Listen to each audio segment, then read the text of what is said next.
Yaitu adalah beberapa lowongan-lowongan yang di-share oleh pihak TSK, yang mana persyaratannya itu meminta sertifikat N3 atau kemampuan bahasa Kaiwa setara N3 seperti itu ya teman-teman. Yang mana kita tahu untuk Tokutei Gino itu syarat dasarnya itu adalah sertifikat skill sama sertifikat bahasa kemampuan setara N4 atau JFT A2 seperti itu ya teman-teman.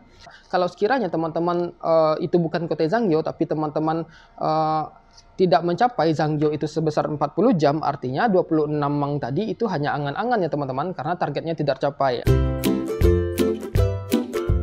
Action, minasan konnichiwa, pau-pau desu. Ketika teman-teman memutuskan untuk pergi berangkat kerja ke Jepang dengan menggunakan visa Tokutei Gino, cara mandiri adalah cara yang menurut gue paling worth it ya teman-teman, paling hemat. Kenapa? Karena teman-teman itu mengurus semuanya secara mandiri ya teman-teman, tanpa perantara LPK. Nah, jadi teman-teman itu bisa ikut ujian skill sendiri, mencari sertifikat bahasa sendiri, terus mencari job matching sendiri seperti itu ya. Nah, jadi biayanya itu akan jauh lebih murah dibandingkan LPK, yang mana mungkin kira-kira ya untuk biaya LPK untuk visa Tokutei Gino itu ranknya dari 20 juta sampai 60 ya teman-teman. Nah, jadi beda-beda lah relatif seperti itu. Cuma umumnya rata-rata ada di 30 sampai 40 ya teman-teman. Ya, pokoknya berbeda lah. Setiap LPK, setiap daerah itu berbeda-beda ya teman-teman. Cuma masalahnya ketika teman-teman itu sudah melengkapi sertifikat skill, sudah memiliki sertifikat bahasa, sudah punya paspor, dan sudah melengkapi semua persyaratan untuk mengapply visa Tokutei Gino, masalah selanjutnya adalah itu job matching ya teman-teman. Jadi sebagian teman-teman itu mengalami problem untuk mencari job. Nah, biasanya untuk mencari job ini kalau kita mandiri yaitu adalah mencari TSK ya teman-teman. Nah, untuk mencari TSK ini bisa dengan berbagai macam cara. Salah satunya adalah dengan mencari TSK di website kumpulan website TSK ya teman-teman, dan gue itu pernah bahas di video beberapa tahun yang lalu. Teman-teman bisa cek di sini bagaimana cara cari TSK ya teman-teman. Nah, cuma kebanyakan juga teman-teman masih bingung bagaimana cara menghubungi TSK dan segala macam ya teman-teman. Jadi cara alternatif yang paling gampang itu adalah mencari TSK Indonesia yang sudah ada di sosial media, misalnya seperti FB, Instagram, TikTok juga ada ya teman-teman ya. Nah, jadi itulah cara yang paling mudah untuk menghubungi TSK untuk melakukan job matching ya. Syukur-syukur nanti teman-teman menemukan job yang sesuai dengan kualifikasi teman-teman seperti itu. Nah, dan kebanyakan juga beberapa TSK yang ada di FB itu mereka itu support bahasa Indonesia, dan sebagian juga ada yang gratis ya teman-teman, walaupun juga ada sebagian yang bayar, tetapi mungkin tidak akan semahal ketika teman-teman proses lewat LPK seperti itu ya. Di sini gue tidak bukan mengatakan lewat LPK itu buruk ya teman-teman, tidak demikian. Karena teman-teman yang lewat LPK itu juga bagus ya teman-teman, karena lewat LPK itu walaupun kita bayar, kita juga disediakan fasilitas dan segala macam, pelatihan bahasa, pelatihan mensetsu dan segala macam ya teman-teman, sampai teman-teman itu berangkat ke Jepang. Jadi lewat LPK pun boleh seperti itu. Tetapi kalau teman-teman yang ingin hemat biaya seperti itu ya teman-teman, bisa lewat cara jalur mandiri seperti itu ya. Dengan banyaknya lowongan pekerjaan yang tersedia di sosmed ya teman-teman ya, banyak TSK yang menyediakan lowongan pekerjaan. Di situ ada beberapa lowongan dari TSK yang menurut gue sangat menarik sekali untuk dibahas seperti itu.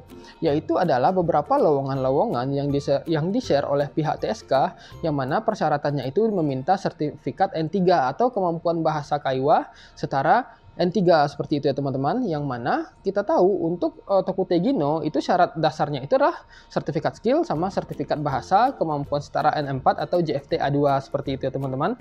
Cuma dengan banyaknya beberapa TSK yang meminta persyaratan level N3 setara ya teman-teman, sehingga ini membuat pola pikir atau mindset teman-teman kita itu ada yang berubah ya teman-teman. Ada yang mikir, wah ternyata sekarang untuk ke Jepang harus N3 ya, seperti itu ya. Ya, ada yang menyebabkan seperti itu teman-teman ya.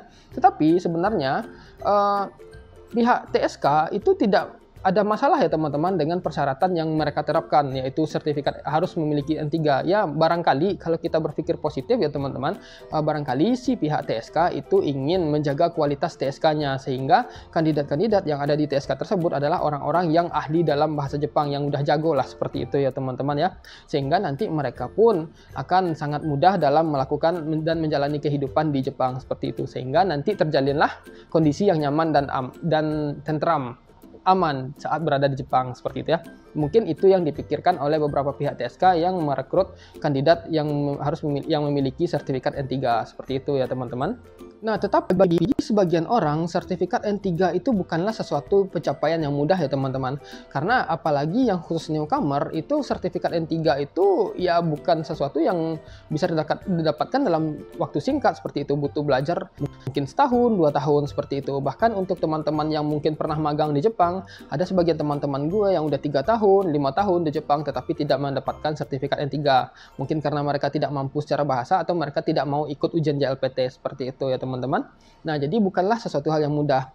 Nah, tetapi biasanya ya teman-teman ya, umumnya nih kalau permintaan persyaratannya tinggi, biasanya tawaran gajinya pun biasanya juga besar ya teman-teman. Ya biasalah, supply and demand lah ya, umum seperti itu. Nah, jadi beberapa TSK yang meminta merekrut kandidat level N3 itu ya, minimal punya N3 itu, biasanya mereka melampirkan lowongan pekerjaan itu dengan gaji-gaji yang sangat tinggi daripada rata-rata umumnya lah ya teman-teman ya. Nah, jadi beberapa lowongan pekerjaan yang gue rangkum ya teman-teman, di situ gue ada yang melihat lowongan pekerjaan itu ada yang gajinya itu bulanannya itu 26 mang, ada 25, pokoknya 25 ke atas lah seperti itu, atau 23 ke atas. Kalau mungkin daerah Tokyo atau Osaka ada 25, 26 sekitar segitu ya. Yang di luar Tokyo ada yang 22, 23 dan sekian ya teman-teman. Nah, jadi gue pikir waktu itu hal yang wajar ya. Mungkin dia minta persyaratan N3 seperti itu ya. Mungkin akan dikenalkan ke KAISA yang bagus, karena maka dari itu gajinya juga bagus. Gue mikir seperti itu. Nah, tetapi setelah gue bedah ya, gaji yang 26 atau 23 sekian itu ya teman-teman ya, gue menemukan sesuatu hal yang bisa dibilang agak gimana ya, hal yang normal bagi gue seperti itu. Nah, jadi di sini gue ingin mencoba ya mengajak teman-teman ya untuk menghitung gaji ya teman-teman ya, memecah gaji dari lowongan-lowongan yang tersedia dari beberapa TSK, khususnya TSK-TSK yang meminta kandidat level N3 ya teman-teman. Nah, jadi ada sebagian lowongan pekerjaan itu yang gajinya itu 26 mang ya teman-teman di daerah Tokyo. Nah, biasanya untuk bekerja di Jepang gaji sejam, gajinya itu ada per jam, ada per bulan seperti itu ya teman-teman. Ada juga yang per hari. Nah, dalam 1 bulan itu umumnya orang pekerja di Jepang itu bekerja selama 160 jam ya teman-teman. Kalau misalnya gajinya 26, kalau kita pecah jadi 160 jam, rata-rata mungkin gaji per jam gaji per jamnya itu adalah 1.250 ya teman-teman. Nah, 1.250 ini dikali 160 jam dalam 1 bulan itu mendapatkan gaji kotor sebesar 2 mang ya teman-teman, 20 mang ya teman-teman, atau 200.000 yen. Nah, di situ dikatakan include zanggyo 40 jam ya teman-teman. Jadi harus ada zanggyo nih, bukan berarti gaji pokok ya teman-teman, bukan gaji kotor seperti itu, tapi gaji kotor plus zanggyo seperti itu. Nah, jadi dikatakan di sini zanggyonya itu adalah 40 jam ya teman-teman.